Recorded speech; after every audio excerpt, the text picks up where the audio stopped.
ఓడిపోవడం తప్పు కాదు, కానీ మళ్ళీ ప్రయత్నించకపోవడం తప్పు.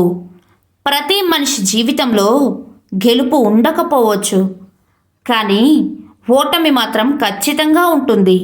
అయితే ఓటమి నుంచి పాఠాలు నేర్చుకొని ముందుకెళ్తే విజయం వస్తుంది. ఈ నేపథ్యంలో ఓటమి నుంచి నేర్చుకోవాల్సిన విలువైన పాఠాలు ఏంటో తెలుసా? ఓటమి మళ్ళీ ప్రయత్నించాలని నేర్పుతుంది. ఓటమి ఎదురైతే అక్కడితో ఆగిపోకూడదు, ఇంకా పూర్తిగా ప్రయత్నించాలని, మీ నైపుణ్యాలను మరింత పదును పెట్టాలని ఓటమి తెలుపుతుంది మిత్రమా. మీరు ఏది అనుకుంటే అదే అవుతారు.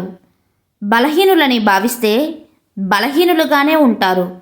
అదే బలవంతులని అనుకుంటే శక్తివంతునిగా మారుతారు. కొందరు లక్ష్యం కోసం సాధన చేస్తుంటారు, ఇంకొందరు తాత్కాలికంగా ఆనందపడుతూ సమయాన్ని వృధా చేసుకుంటారు మిత్రమా. ఒక్కసారి మోసం చేసిన వాళ్ళు మంచిగా మాట్లాడుతున్నారని పొంగిపోయి గతంలా కలిసిపోవద్దు. వాళ్ళకు నీతో ఏ అవసరం పడిందో ఒక్కసారి ఆలోచించు. ఎందుకంటే మోసం చేయడం వాళ్ళకి కొత్త కాదు మిత్రమా. నిజానికి ఉండే స్వేచ్ఛ అబద్ధానికి ఉండదు, అబద్ధానికి ఉండే ఆకర్షణ నిజానికి ఉండదు.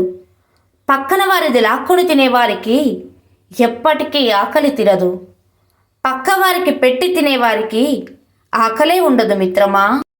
తాబేలును రోడ్డు మీద వదిలేసి దాని వేగంలో లోపాలను వెతుకుతూ ఉంటాము, కానీ దాన్ని నీళ్లలో వదిలితే పట్టుకోగలమా? అలాగే ఉండవలసిన చోట ఉంటే తమ స్థలంలో ప్రతి ఒక్కరూ గొప్పవాళ్ళే మిత్రమా. అబద్ధం చెప్పేవారు 1,00,000 చెబుతారు, ఎందుకంటే వారి దగ్గర 1,00,000 కథలు సిద్ధంగా ఉంటాయి. కానీ నిజం చెప్పేవారు ఒకే విషయాన్ని పదే పదే చెబుతారు, ఎందుకంటే నిజం అనేది ఒకటి మాత్రమే ఉంటుంది మిత్రమా.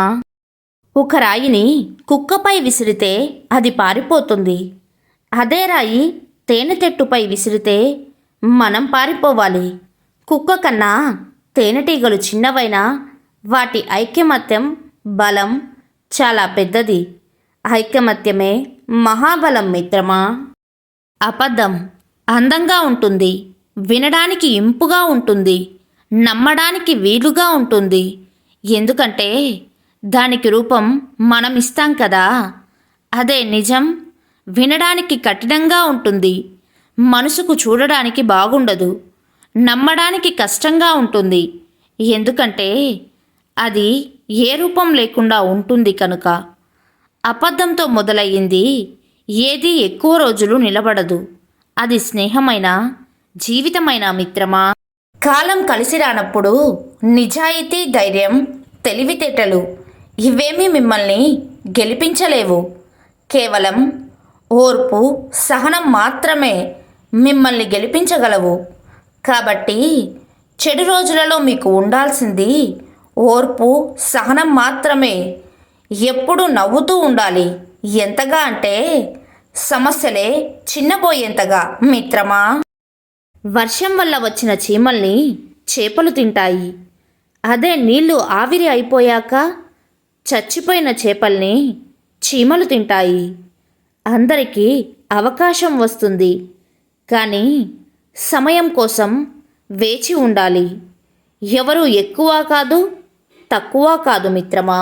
ఇప్పుడు ఉన్న ఈ సమస్యలను, కష్టాలను చూసి నీ నమ్మకాన్ని కోల్పోకు, ఎందుకంటే బలమైన బలహీనతైన రెండు మీలోనే ఉన్నాయి.